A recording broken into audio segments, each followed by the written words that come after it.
Hello, another of the mini video series on taking control in the crisis. And over the last few days, we've been looking at some quite interesting ways of understanding what's happening in your brain, being able to change it, and therefore to take control.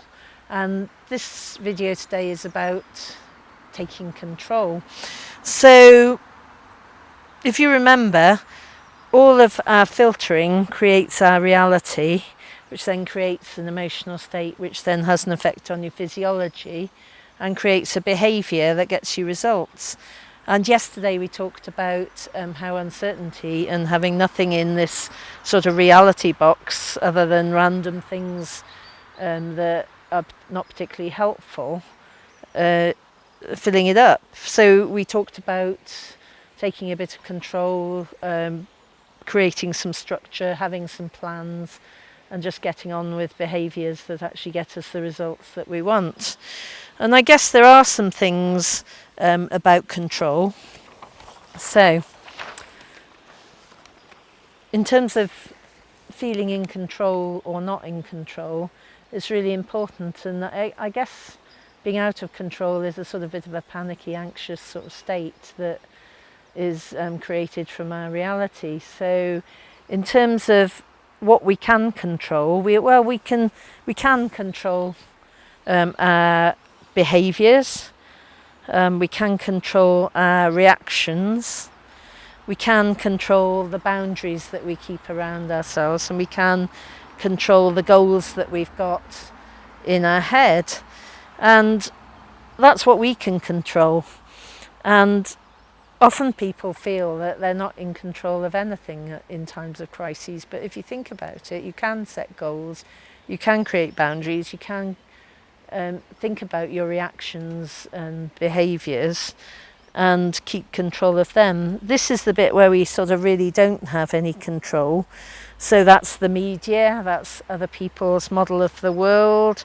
Other people might be having fear, might be panicking, they might have behaviours that you don't really feel are appropriate. And you know, we can't control other people's health, we can't control what they do, we can't control what the virus that's going on in this world other than with the medical advice that we've been given.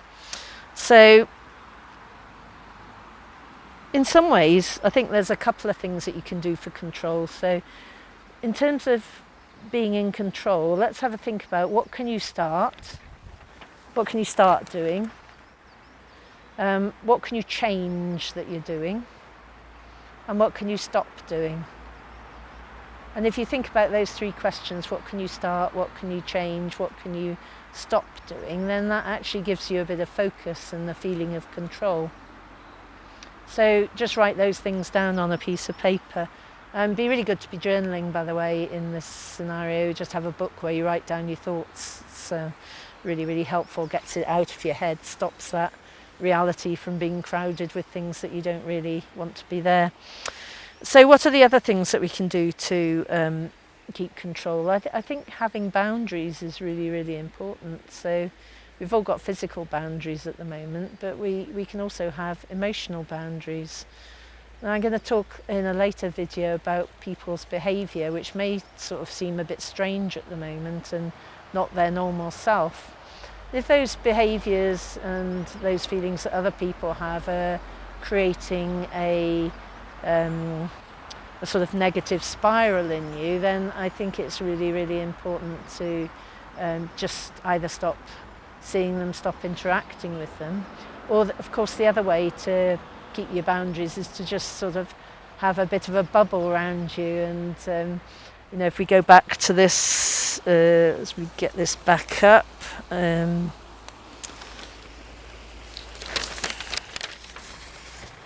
we go back to your reality of what's happening now, then you can actually, you know, pretend that you've got a suit of armour on, or a sort of like a white bubble that sort of surrounds you, that doesn't stop you doing anything, but actually stops any emotional stuff that's going to affect you and create an emotional state in you from happening. And you know, that might be our family, it might be our friends, and sometimes our families or friends' behaviour isn't what we think, and we just need to allow that to just bounce off us so that we can still maintain those relationships if that's what we want in the future. So a couple of things then to take control, to create that great behaviour by creating your reality. What can you start doing? What can you change what you're doing? What can you stop doing? And then keep your boundaries. And if you can't keep your boundaries physically, then just have a bit of a bubble around you that you can actually take off then when all this is over. Quite useful sort of to have a bit of a bubble in certain circumstances. Again, part of your reality, just see it there. So tomorrow's video, keep an eye out for that. It's going to be on that sort of little, there's a bit of an issue about focusing at the moment, isn't there? So we've talked about certainty and taking control, and we're going to be talking about keeping focused tomorrow and what you can do about that. So keep an eye out for it. Please share the videos if you think they'll be useful to other people, and see you tomorrow.